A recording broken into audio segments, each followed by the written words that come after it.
jika dilihat oleh Amerika melalui agen-agen intelijennya dan bahkan agen Mossad intelijen Israel sudah mampu membaca jika pengaruh Habib di Indonesia ini sangat kuat, mencengkeram masyarakat, maka dengan cara menjadikan para Habib ini sebagai alat mereka untuk memperdaya kita, yang akhirnya dengan berbagai macam kepentingan Amerika dan Israel, Australia, Inggris, Prancis,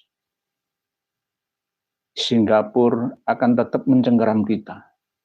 Karena umat Islam Indonesia yang mayoritas ini masih tunduk dengan para habaib. Kalau habaib dipegang oleh mereka, maka otomatis umat Islam akan takluk, tidak bisa berbuat apa. Ini yang sangat berbahaya bagi kestabilan, ya, keamanan, dan bahkan kedaulatan negara kita Republik Indonesia ini. Kenapa kok saya sering mendesak pemerintah untuk turun tangan dalam masalah ini? Jangan dianggap ini sebagai masalah yang remeh-temeh, ya, masalah kecil atau ringan saja, tidak boleh. Ini termasuk masalah serius, karena ini permainan intelijen asing yang mempunyai kepentingan di Indonesia. Ingin tetap Indonesia ini menjadi bangsa yang bodoh, yang mudah diatur, tidak memiliki kedaulatan, baik kedaulatan negara, wilayah, ataupun hukum, dan bahkan spiritual. Assalamualaikum warahmatullahi wabarakatuh. Saudaraku, alhamdulillah kita bertemu lagi di channel ini, channel yang mencerdaskan umat. Semoga kita selalu dalam rahmat Allah Subhanahu wa Ta'ala. Amin. Tanpa berpanjang lebar, langsung saja kita simak dulu videonya. Mengubah nasib dengan nasab. Karena dengan mengubah silsilah nasab, kita mampu mengubah nasib. Seiring dengan berjalannya waktu, dunia pernasaban yang disambungkan silsilahnya dengan Rasulullah Shallallahu Alaihi Wasallam, orang yang paling mulia di muka bumi ini, itu sangat menguntungkan, sehingga bisa mendapatkan kehormatan, privilege, begitu juga kedudukan yang tinggi dalam hal spiritual keagamaan. Karena di Indonesia ini juga tempat yang sangat-sangat subur, ya, dan makmur bagi para penipu yang berjubah agama. Kenapa? Ya, karena ketulusan kita, karena keluguan kita. Saking percayanya tanpa harus cross check data. Jadi dimanfaatkan oleh orang yang tidak bertanggung jawab untuk menipu kita, menguntungkan mereka, menguntungkan nasib mereka, dan kita yang buntung. Masyarakat Indonesia yang kebanyakan, ya, awam ini tidak beruntung, malah sebaliknya buntung. Nasib para muhibin, pecinta, pengikut, santri, jamaahnya tambah terpuruk. Semakin lama tidak semakin cerdas, tercerahkan secara spiritual, tapi justru malah semakin direndahkan dan sulit untuk mengejar mereka. Sistem feodalis, sistem penjajah, sistem monopoli, kasta keagamaan ini sudah berjalan ratusan tahun di negeri kita yang sangat kita cintai ini. Sehingga kebangkitan Islam itu dimulai dari timur jauh, yakni Nusantara Indonesia kita. Setelah runtuhnya dinasti Turki Utsmani 1924, 100 tahun berikutnya ya sekarang ini kita harus mulai bangkit. Kalau di Timur Tengah, bangkit untuk melawan hegemoni Israel yang didukung oleh Amerika dan sekutunya. Sekarang Israel dikeroyok oleh Houthi, Yaman, Irak, Iran, bahkan Bahrain juga ikut-ikutan. Nah, sekarang posisi kita di Indonesia ini harus benar-benar jangan sampai terlalu berlebihan ikut terlibat dalam konflik politik. Kita urus negara kita sendiri untuk membebaskan dari cengkeraman penjajahan yang bergaya spiritual. Karena ini bahaya. Jika dilihat oleh Amerika melalui agen-agen intelijennya dan bahkan agen Mossad intelijen Israel sudah mampu membaca jika pengaruh Habib di Indonesia ini sangat kuat, mencengkeram masyarakat, maka dengan cara menjadikan para Habib ini sebagai alat mereka untuk memperdaya kita. Yang akhirnya dengan berbagai macam kepentingan Amerika dan Israel, Australia, Inggris, Prancis, Singapura akan tetap mencengkeram kita. Karena umat Islam Indonesia yang mayoritas ini masih tunduk dengan para habaib. Kalau habaib dipegang oleh mereka, maka otomatis umat Islam akan takluk, tidak bisa berbuat apa. Ini yang sangat berbahaya bagi kestabilan, ya, keamanan, dan bahkan kedaulatan negara kita Republik Indonesia ini. Kenapa kok saya sering mendesak pemerintah untuk turun tangan dalam masalah ini? Jangan dianggap ini sebagai masalah yang remeh-temeh, ya, masalah kecil atau ringan saja, tidak boleh. Ini termasuk masalah serius, karena ini permainan intelijen asing yang punya kepentingan di Indonesia. Ingin tetap Indonesia ini menjadi bangsa yang bodoh, yang mudah diatur, tidak memiliki kedaulatan, baik kedaulatan negara, wilayah, ataupun hukum, dan bahkan spiritual. Jadi bahayanya akan dirasakan oleh generasi kita saat ini sampai generasi anak cucu kita nanti. Para pemirsa dan pendengar sekalian rahimakumullah, sambil menunggu beliau Kiai Haji Syarifuddin, seorang kiai dari Tegal, Jawa Tengah, Adiwerna, yang saat ini masih dalam perjalanan menuju ke tempat kita ini. Beliau nanti akan kami ajak diskusi tentang tema yang telah kita sampaikan ke panjenengan semua tadi. Karena beliau adalah seorang yang pemberani. Sejak beliau masih remaja itu terkenal dengan nama Kiai Gondrong. Gondrongnya hilang sekarang, saya akan memberi gelar beliau itu Kiai Macan dari Tegal, Arum. Beliau sudah lama berkecimpung dalam kepengurusan Nahdlatul Ulama sejak 20 tahun yang lalu.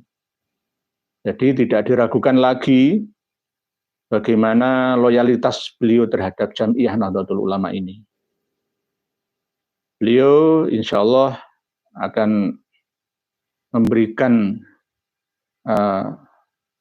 semangat, spirit untuk kita semua nanti dalam hal perjuangan membebaskan penjajahan. Saya katakan berkali-kali ini penjajahan. Karena apa? Sudah masuk dalam semua lini, tidak hanya masalah agami saja, tapi semua. sejarah kita sudah amburadul nggak karu-karuan. Diacak-acak oleh kaum penjajah spiritual. Yang mereka para Habib Ba'alawi yang ada di Indonesia. Bekerja sama dengan Ba'alawi dari luar sana. Ini bukan berarti kami rasis atau mengadu domba, tidak. Tapi untuk memberikan efek jera kepada mereka, para habaib yang ada, dan mencerahkan, mencerdaskan anak bangsa. Untuk tetap hidup berdampingan, rukun bersama, tanpa ada sekat kasta, tanpa ada jurang pembeda antara kita. Keadilan sosial bagi seluruh rakyat Indonesia. Jangan ada kata-kata kotor penghinaan satu sama lain. Tidak boleh merendahkan suku yang satu, mengunggulkan suku yang lainnya. Tidak boleh. Di Indonesia ini semua sama di hadapan hukum negara dan bahkan agama. Tidak boleh mengatakan dengan nada penghinaan kepada kiai-kiai Nusantara, dengan bahasa-bahasa yang tidak ada tata keramanya. Ya. Itu yang sering mereka ucapkan dulu ketika bertengkar dengan sesama kaumnya dari Hadrami sana, dari Arab sana. Saling menghujat, saling mencela, sampai ribut, eker-ekeran, tawuran, gara-gara masalah kafaah, gara-gara masalah mempertahankan duriyah nasab yang mulia atau tidaknya. Itu berakhir pada tahun 1943, kedatangan tentara Jepang. 1942 awal ya itu masih gegeran, pisuh-pisuhan, sampai didengar oleh orang Hadramaut sana itu memalukan, sampai didengar oleh ulama-ulama Arab Saudi, sampai ulama Mesir sana. Karena apa? Diberitakan oleh majalah Al-Manar Mesir pada waktu itu. Itu juga tokoh-tokoh yang lain turut serta mengetahui gegerannya mereka di sini. Kalau boleh saya samakan sekarang ini ya seperti pengungsi Rohingya yang ada di Aceh sana. Itu sulit untuk diatur. Bahkan sekarang mereka sering berkelahi juga antar sesama komunitasnya, sesama kelompoknya. Bangga-banggaan diri, menonjol-nonjolkan klannya. Ini yang kita selalu sampaikan ya kepada mereka. Tetapi anehnya ya, mereka para habaib itu sulit menerima. Gara-gara apa? Masih merasa kasta tertinggi di atas kita. Ketika dinasihati oleh anak kecil ya, itu mereka anggap itu angin lalu saja. Ini sulitnya, karena memang mereka tuh bahasa Jawanya itu begedut. Begedut itu orang yang tidak memiliki rasa empati, simpati. Maunya benar sendiri, menang sendiri. Merasa sebagai cucu Nabi, selain dari cucu Nabi tidak boleh menasihati. Padahal nasihat-nasihat yang kami sampaikan ini berdasarkan data referensi, kitab dari kalangan internal mereka sendiri. Di antaranya adalah informasi terbaru tentang Hol Habib Luar Batang, Penjaringan, Jakarta Utara, yang kemarin ya diperingati pada kali yang ke-276. Yakni hitungannya tidak mulai dari tahun Masehi, tetapi dari tahun Hijri. Tahun Hijrinya kan wafatnya, katanya, ini masih katanya, Habib Husain bin Abu Bakar bin Abdullah Al-Aidrus. Itu wafatnya katanya tahun 1169 Hijriah. Dihitung sampai sekarang 1445 Hijriah itu ketemunya 276 tahun wafatnya beliau almarhum sampai sekarang ini. Tapi jika dihitung dari tahun Masehi 1756 belum sampai, alias baru sekitar 268.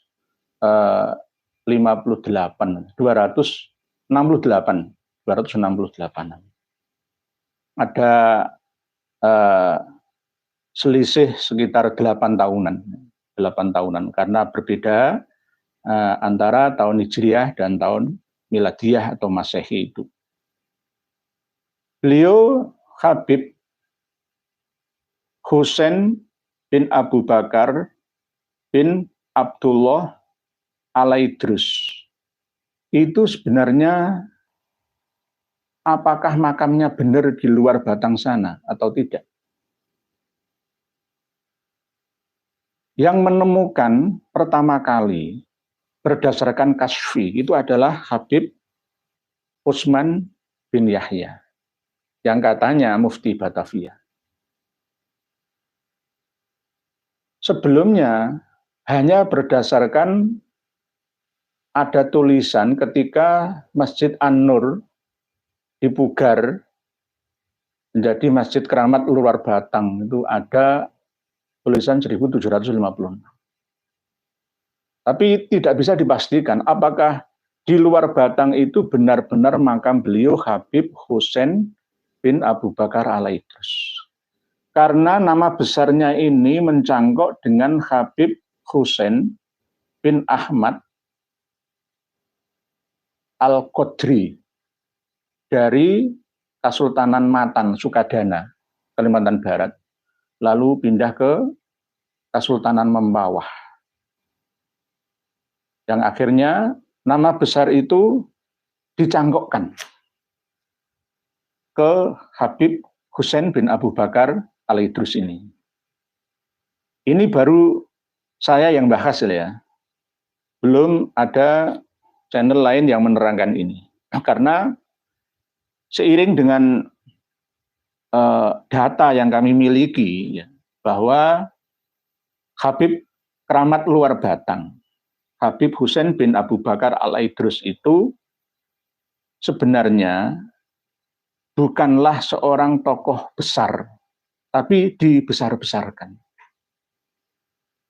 Dan biografinya itu juga tidak ada data yang akurat, pasti kebenarannya. Hanya berdasarkan cerita-cerita masyarakat tutur tinular saja.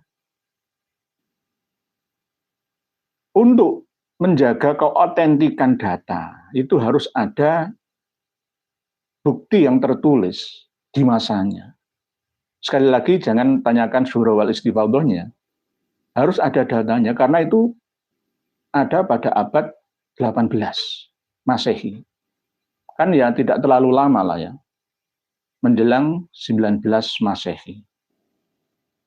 Habib Husain bin Abu Bakar Al-Aidrus itu sebenarnya aslinya adalah mendompleng nama besarnya leluhur dari Kesultanan Pontianak Al-Qadriyah itu. Aslinya Al-Qadriyah itu bukan dari marga Alawi.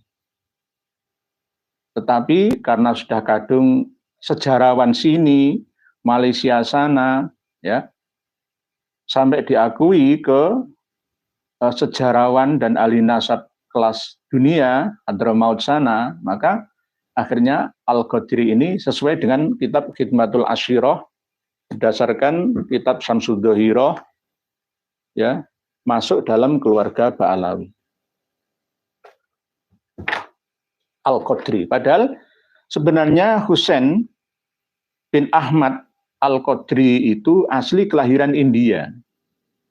Dari keluarga besar Muslim India sana dari keturunan Syekh Abdul Qadir Al-Jailani. Karena memang beliau Habib Hussein bin Ahmad Al-Qadri itu amalan utamanya adalah Thariqah Qadiriyah. Cuma berikutnya itu katanya ada tambahan Rotib Al-Haddadnya. Nah, Habib Hussein bin Ahmad Al-Qadri ini sebelumnya tidak langsung ke Matan sana, Matan, Kesultanan Matan, Sukadana, ya Kalimantan Barat juga, dekatnya Mempawah itu. Itu mampir dulu ke Batavia, karena memang Batavia kan ibu kota Nusantara, Hindia Belanda, Hollandia Asyarkiyah. Nah, kemungkinan besar Habib Hussein bin Ahmad Al-Qadri itu memiliki santri yang ada di Batavia.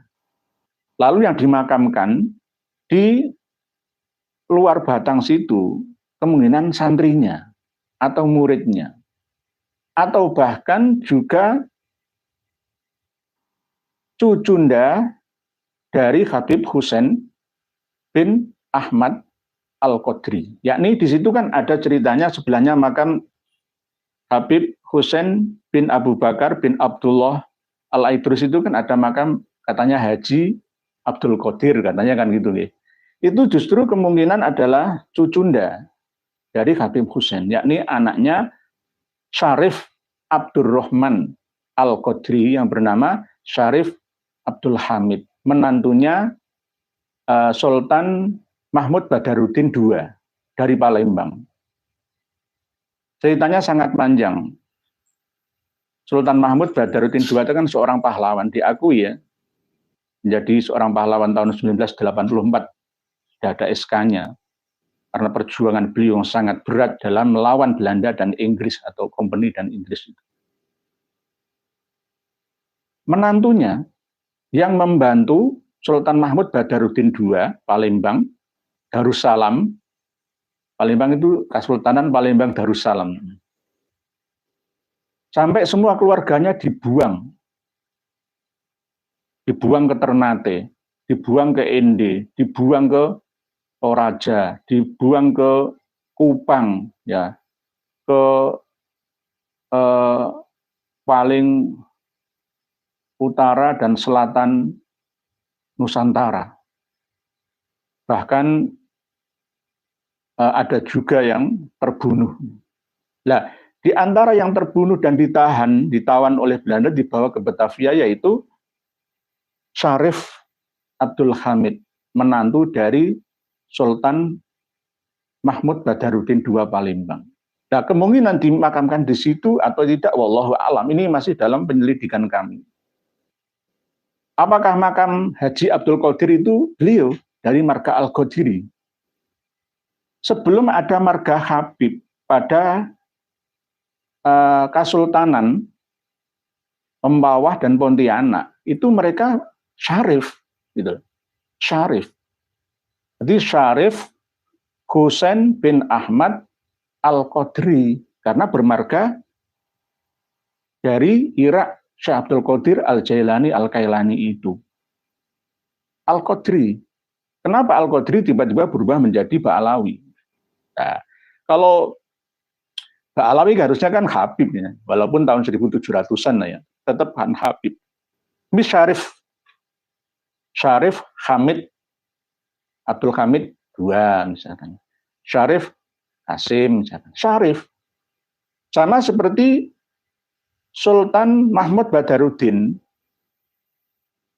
itu adalah dzurriyyah Mbah Sunan Giri, Gresik sini. Jangan dirubah-rubah. Sultan Mahmud Badarudin itu adalah dzurriyyah wali, bukan dzurriyyah Ba'alawi. Nanti diba'alawikan semua. Sampai klan terbanyak yang ada di Nusantara itu berada di Palembang sana. Jadi Syarif Hussein bin Ahmad Al-Qadri atau Al-Gadri itu mampir dulu ke Batavia. Baru setelah itu 1756 datanglah ke Kesultanan Matan, Sukadana, Kalimantan Barat. lalu menikah dengan keluarga Kesultanan Matan, mendapatkan anak-anak, di antaranya adalah Abdurrahman Al-Qadri yang merintis Kesultanan di Pontianak. Kesultanan Al-Qadriyah, Istana Al-Qadriyah itu di Pontianak. Karena babat alas diganggu oleh kuntilanak, akhirnya dikatakan di situ adalah tempatnya para kuntilanak, akhirnya menjadi kota Pontianak, Pantianak, Pontianak. Itu Sultan atau Syarif Abdurrahman Al-Qadri. Syarif Abdurrahman Al-Qadri inilah yang menurunkan sampai Sultan Syarif Abdul Hamid kedua, ya, yang menginginkan Kesultanan Pontianak menjadi negara sendiri, negara bagian, tidak gabung dengan NKRI, negara federal, karena iri dengan Sri Sultan Hamengkubuwono yang diakui oleh kalangan nasionalis kita, ya, akhirnya ya beliau bekerja sama dengan Westerling dan lebih menikmati hidup di Hindia Belanda sana.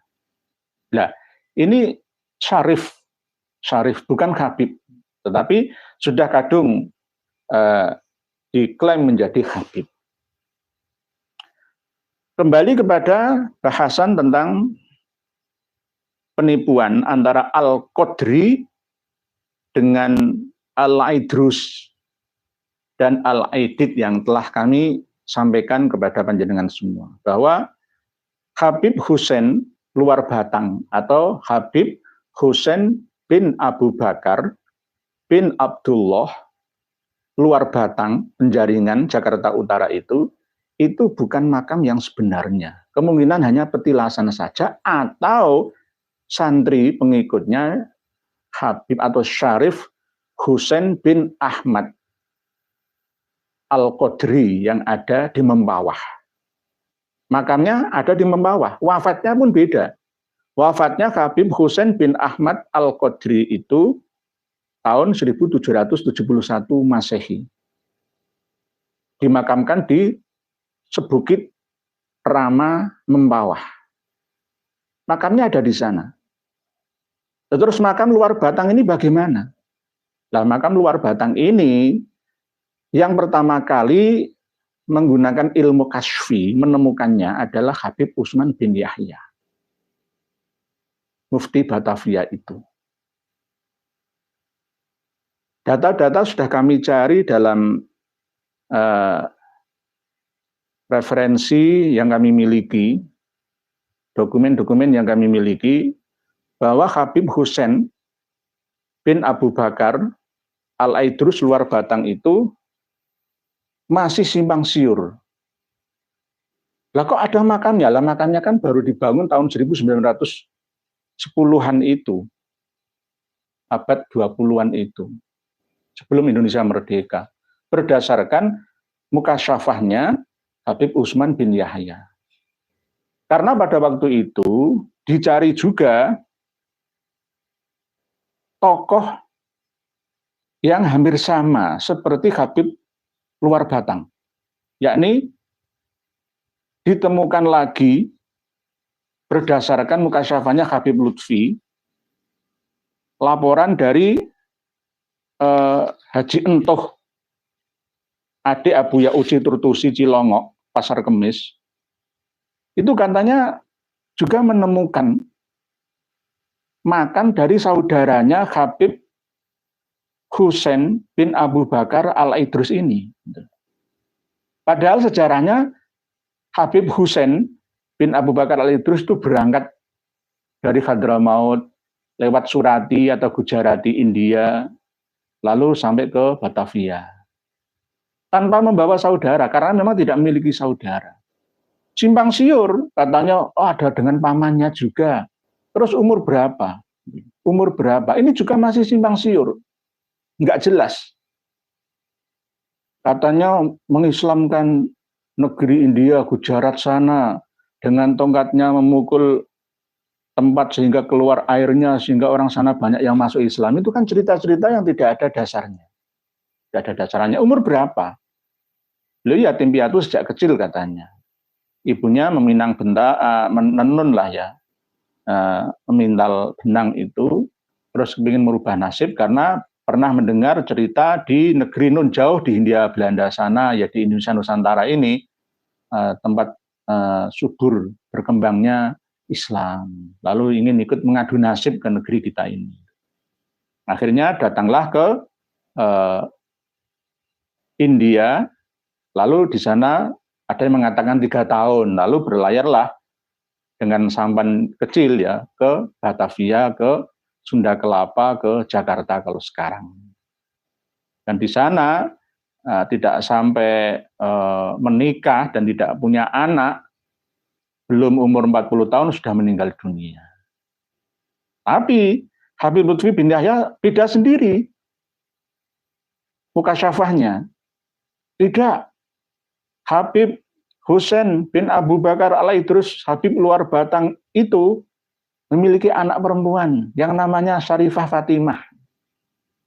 Syarifah Fatimah inilah yang menurunkan Habib Hasan bin Toha bin Yahya, Kiai Keramat Jati, yang ada di Lamper Kidul Semarang itu.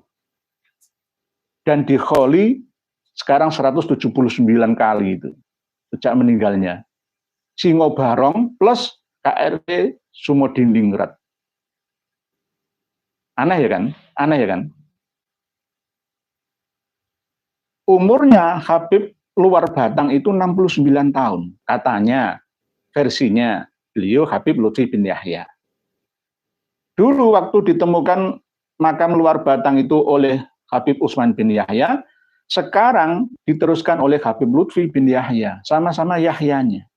Yahya artinya kan menghidupkan, hidup. Yuhyi menghidupkan. Menghidupkan yang mati-mati itu bisa menjadi hidup, makam-makam itu yang mati, tak terawat itu bisa hidup kembali.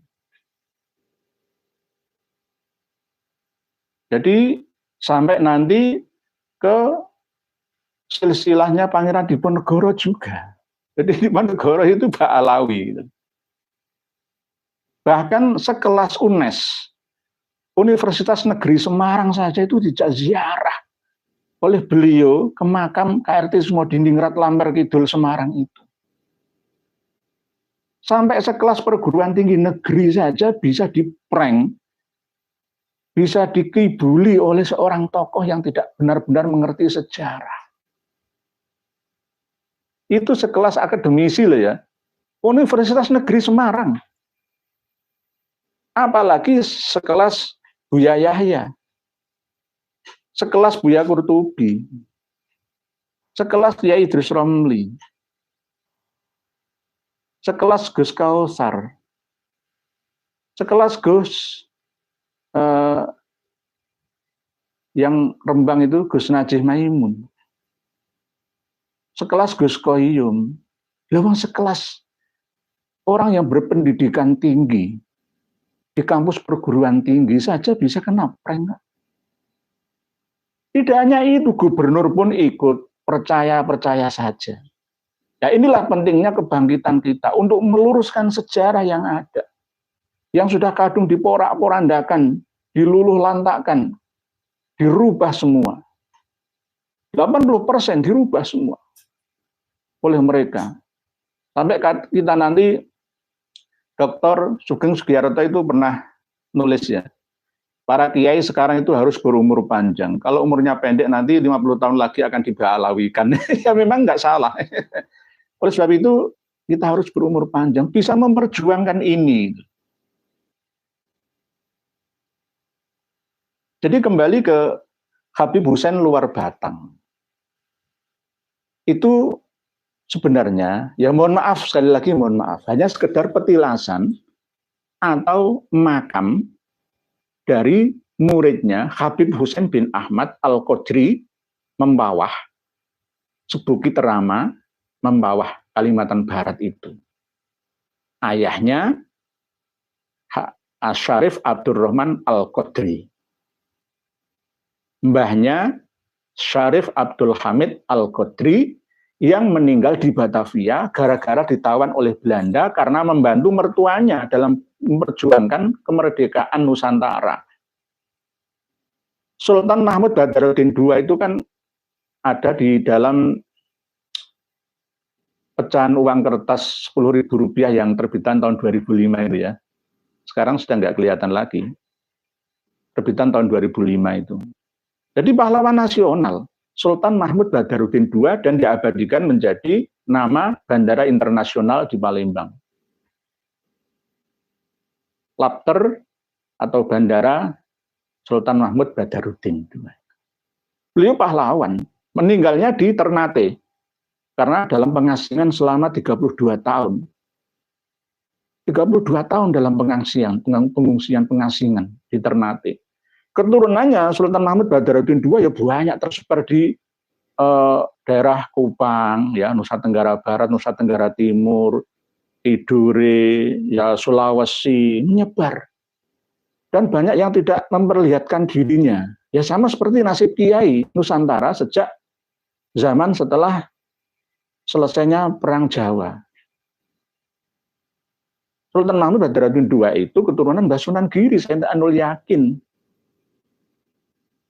bin Said Maulana Ishak, keturunan Wali Songo. Makamnya masih ada di Ternate sana. Kalau kita tarik kembali ke belakang bahwa Kesultanan Palembang Darussalam itu sudah ada sejak sebelum datangnya para kaum Ba'alawi, imigran Yaman ke Nusantara ini.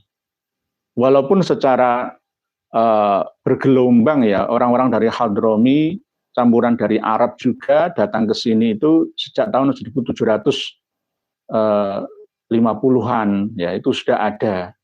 Tetapi secara besar-besarannya itu tujuannya untuk bekerja ke pihak Belanda di perusahaan-perusahaan Belanda di Nusantara. Tahun 1850-an, lalu lebih besar-besar lagi 1880-an Masehi. Itu. Jadi sulit untuk membedakan, orang-orang kita membedakan mana Arab yang Ba'alawi dan non-Ba'alawi, mana yang benar-benar Arab dan mana yang Hadromi, campuran Arab dan non-Arab. Kita sulit membedakan. Sama seperti ketika kita mendengar kabar ya bahwa Habib Hasan Baharun ya, itu kan ada dua. Habib Hasan Baharun yang di Bondowoso, pemilik Ma'had Al-Ali, kelahiran Gresik itu Habib Hasan Baharun asli. Tetapi Habib Hasan Baharun yang ada di Dalwaraci, Bangil, Pasuruan itu bukan. Kita nggak mampu membedakan. Nggak mampu membedakan itu. Kecuali kiai-kiai tertentu yang benar-benar bergelut dalam dunia sejarah. Data Nusantara digabungkan, ditemukan, dikonfrontasikan dengan data-data luar Nusantara. Di antaranya adalah mempelajari ilmu nasab juga. Saya teliti beliau Habib Hasan Baharun Dalwa itu dulunya adalah kelahiran Sumeneb, Madura. Aslinya adalah Bahabasyi namanya. Itu nggak ada dalam kamus Ba'alawi. Itu Arab, min jumlatil masyayikh.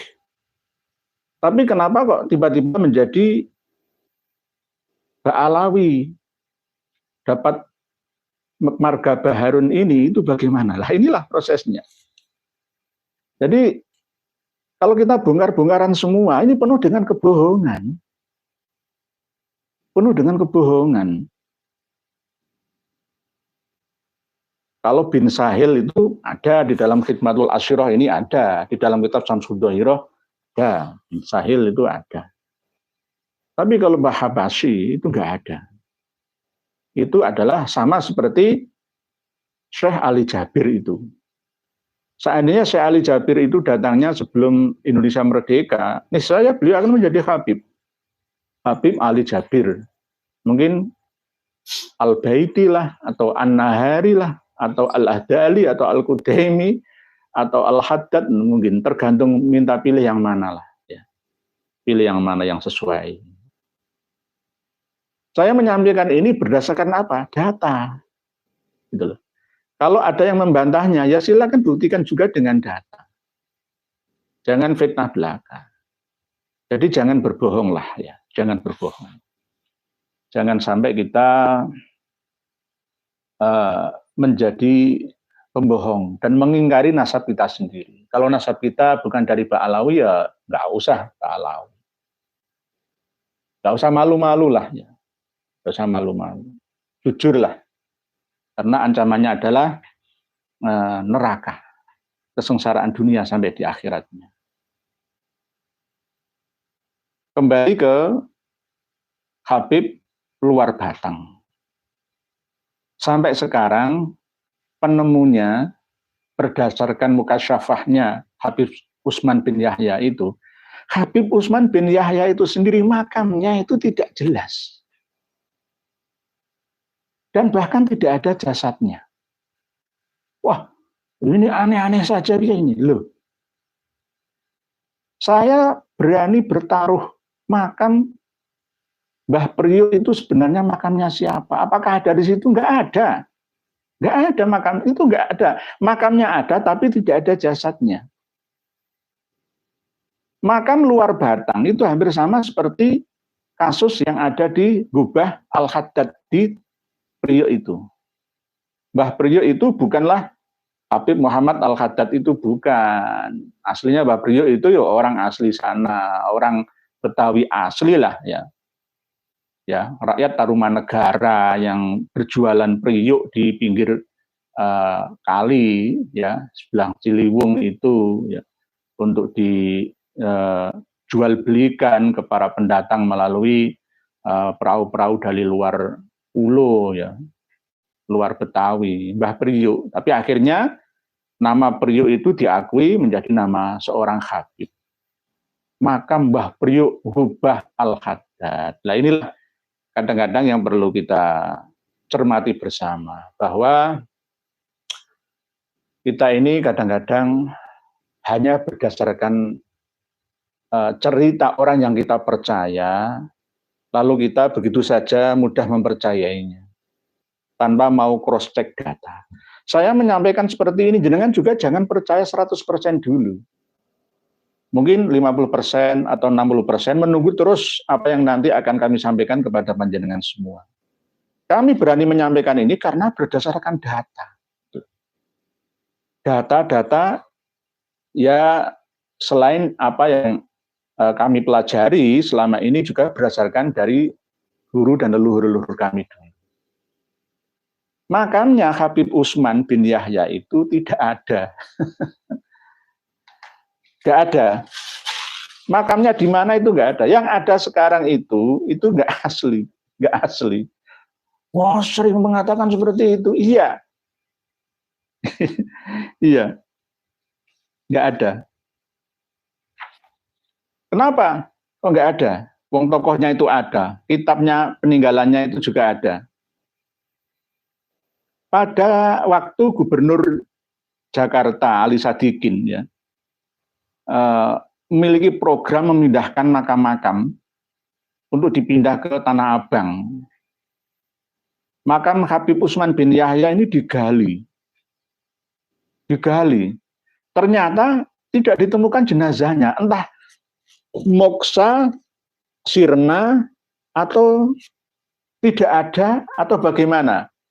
Tapi jelas disaksikan oleh banyak orang, tidak ada kerangkanya atau kain kafannya, itu tidak ada. Digali sampai 4 meter, masih kurang percaya lagi, digali sampai 6 meter. Makanya Habib Utsman bin Yahya mufti Batavia itu nggak ditemukan tulang belulangnya. Itu. Padahal makamnya itu bersebelahan dengan makam Syekh Abdurrahman Al-Misri yang wafatnya lebih duluan daripada Habib Utsman bin Yahya. Habib atau Syekh Abdurrahman Al-Misri, Syekh berarti min jumlatil masyayikh ya, bukan habaib ya, tapi Syekh Ali Jabir, Syekh Bahab Bashid ya. itu justru ada kerangkanya dan juga kain kafannya. Lah, Habib Utsman bin Yahya ini tidak ada. Entah itu sirna moksa atau dicuri orang apa bagaimana, ya wallahu a'lam bishawab. Karena tidak ditemukan jenazah dari Habib Utsman bin Yahya, maka yang dipindahkan adalah tanah kuburan itu, dipindahkan ke Jeruk Purut. Dari Jeruk Purut dipindahkan lagi ke komplek Masjid Bambu Jakarta Timur. Jadi makam yang ada di sekarang ini adalah bukan makam yang ada jenazahnya Habib Utsman bin Yahya, nggak ada. Itu hanya sekedar ya petilasan lah ya, simbolik saja, bukan kuburan sebenarnya. Tapi diziarahi oleh banyak orang. Kasusnya sama seperti makam Guba Al-Khaddad Mbah Priok, sama dengan makam yang ada di luar Batang, Penjaringan itu. Yalah, kalau kita runut sejarahnya, ya simpang siur itulah. Makam luar Batang itu simpang siur. Tapi kalau yang makamnya Habib Utsman bin Yahya ini tidak simpang siur, jelas. Orang-orang tua dulu, orang Betawi asli Jakarta itu ngerti semua. Yang hidup pada masa Gubernur Ali Sadikin itu ngerti semua. Ya nggak semua sih, karena waktu itu kan internet belum ada.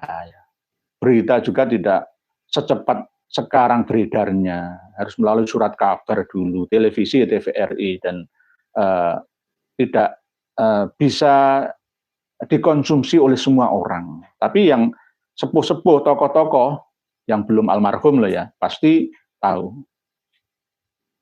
Jadi makam Habib Utsman bin Yahya itu tidak ada. Ada makamnya tapi tidak ada jasadnya. Sama seperti makam di Guba Al-Khaddad Tanjung Priok atau Mbah Priok itu. Hampir sama juga seperti makam Mbah Habib Husain bin Abu Bakar bin Abdullah luar Batang, Penjaringan, Jakarta Utara.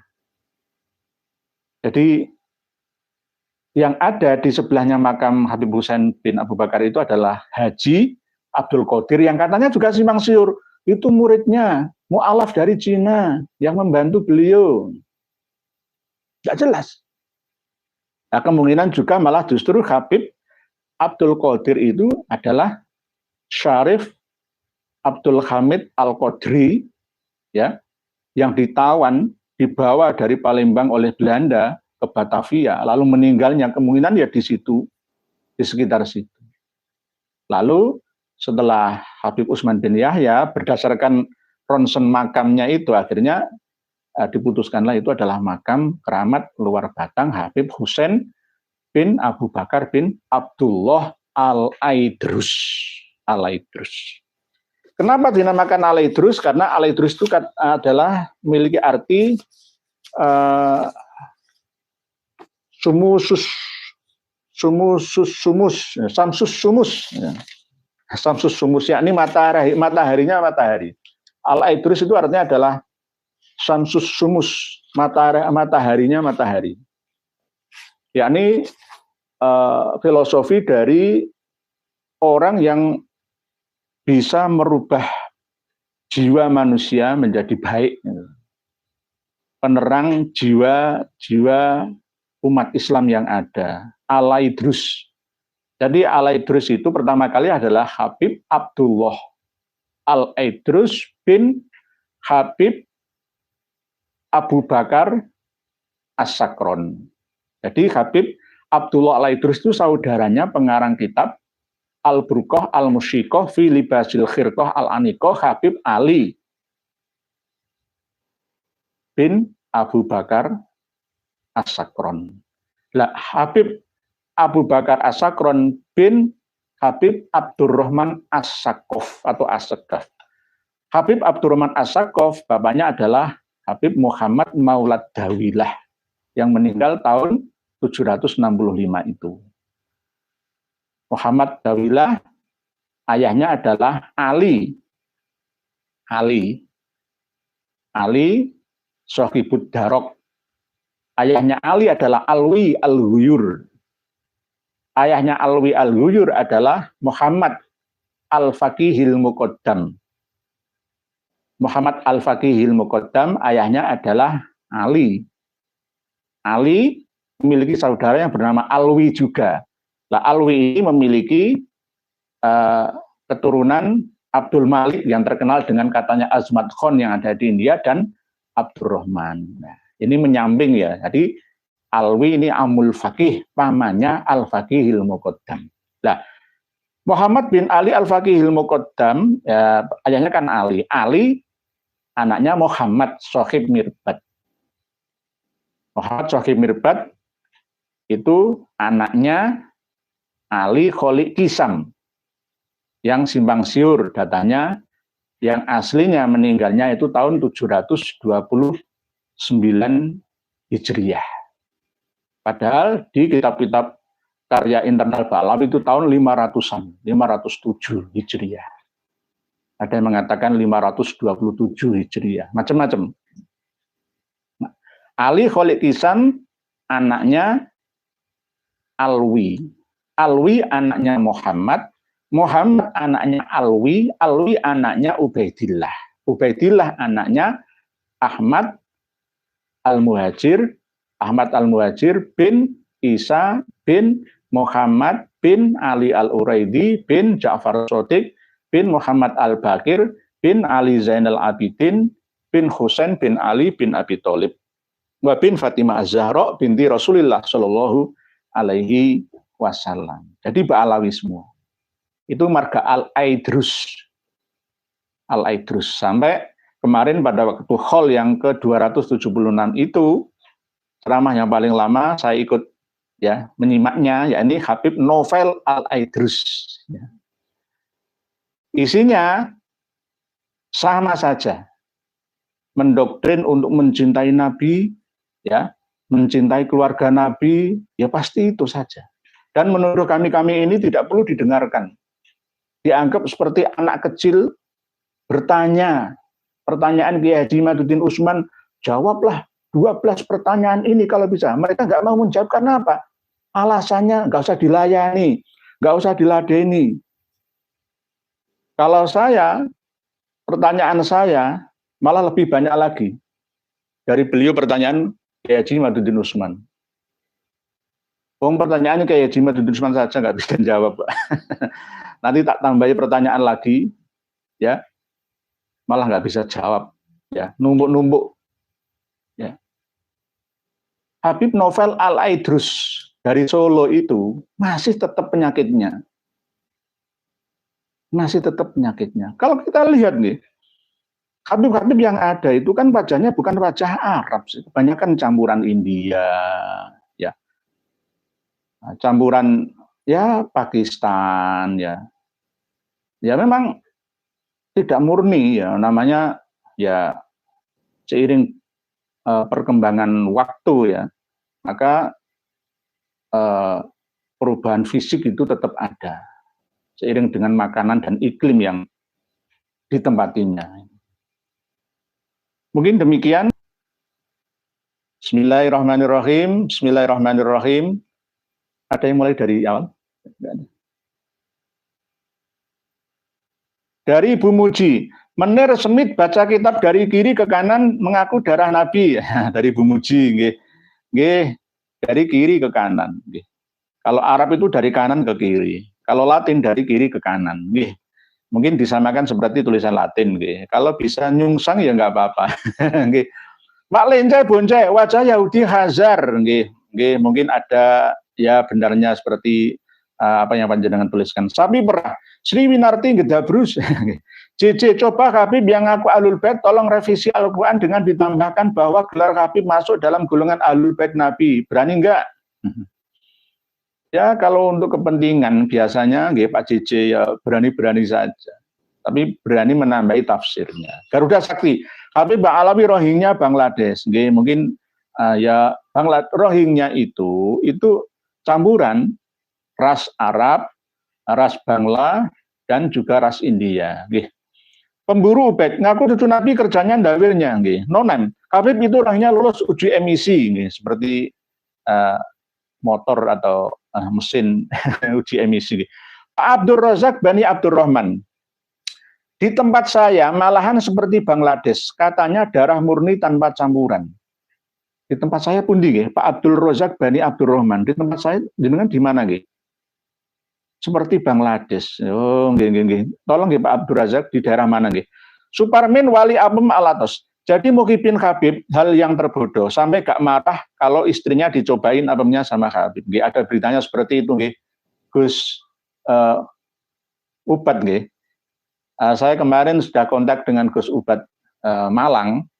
Beliau insya Allah akan ke tempat kita ini, akan menerangkan, menjelaskan kepada panjenengan tentang kiai yang ada di Cianjur sana yang menyerahkan istrinya yang cantik itu katanya. Nggih. Pak Kalim jadi bin Salim nggih. Ainul yakin, salam yai, sampai sekarang Ba'alawi hanya main framing, tidak mampu menjawab secara ilmiah. Seva Sera, kalau mengatakan Imat urusan perut, lalu Habib urusan apa? Urusan bawa perut. Faizal Akbar, yang hebat itu Habib-Habib di Indonesia ini. Semua jadi orang hebat, nggak ada satupun yang jadi buruh di Indonesia ini. Nggih. Kangelan, jadi buruh itu kan soro.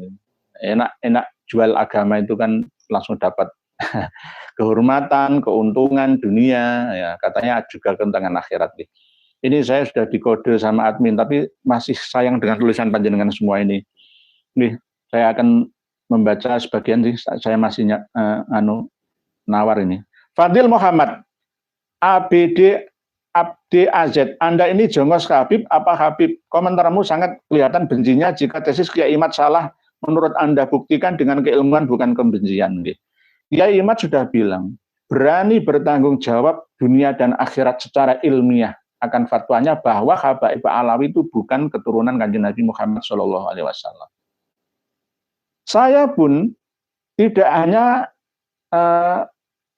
taklid buta kepada beliau, saya membaca sendiri juga kitab-kitab yang ada, buku-buku sejarah yang ada, dan bahkan saya ittiba mengikuti pendapat beliau. Memang Ba'alawi, para Habib itu bukan keturunan Kanjeng Nabi Muhammad SAW. Sejak kapan marga Ba'agil itu menjadi Habib? Ba'agil itu sama dengan Ba'asyir, bahasa lama.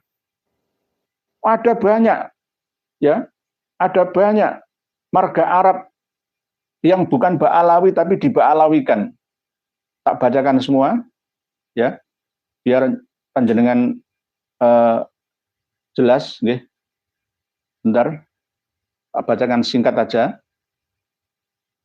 Jadi ada marga-marga Arab, syekh sebenarnya kalau berjuang atau menjadi pengajar agama itu bukan dari Ba'alawi tetapi diba'alawikan. Diba'alawikan. Ada Bahmid, Bahdin. Nanti Irfan Bahdin sepak bola itu Arab. Babten, Babsel, Babeir, Babgai, Babadan. Bukan Babadan sini, Babadan Wiyung, Babatan enggak, Babatan. Ba'alwi. Ba'alwi itu ada. Ba'adila, nanti Irfan Ba'adila itu artis itu nggih.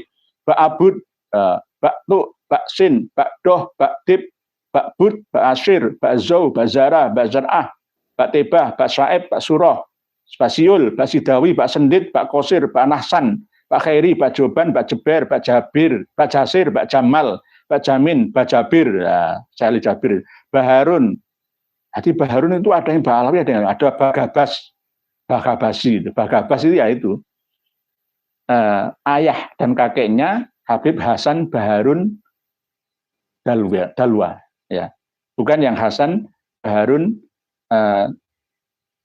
Ma'had Al-Ali Bondowoso, bukan. Jadi Ba'agil juga, Ba'Abdullah, Ba'akabah, Ba'atiyah, Ba'aram, Ba'atwa, Ba'awat, Ba'birik, Ba'bekuk, Dekuk, Ba'pakih, macam banyak. Jadi sampai Arumi Bahsin itu juga Arab, Bahsin, Arumi Bahsin itu Bu Wakil Gubernur Jawa Timur, ya, Arumi Bahsin itu ya juga ya, dari marga Arab. Mungkin demikian. Alhamdulillah, segala puji milik Allah. Sekarang kita di zaman penuh fitnah ini mesti berhati-hati dengan orang yang mudah ngomong bahwa dirinya cucu Nabi. Jangan mudah dipercayai dulu meskipun berjubah seperti ulama. Satu lagi, saudaraku, seperti yang sudah kita dengar bersama, saya rasa Habaib itu agen Amerika Serikat dan Israel. Karena mereka tujuannya untuk mengadu domba Islam untuk mudah mereka rusak agama Islam. Intinya, waspada terus kaum Ba'alawi itu. Sampai di sini dulu. Akhir kata, wassalamualaikum warahmatullahi wabarakatuh. Sampai jumpa di video selanjutnya.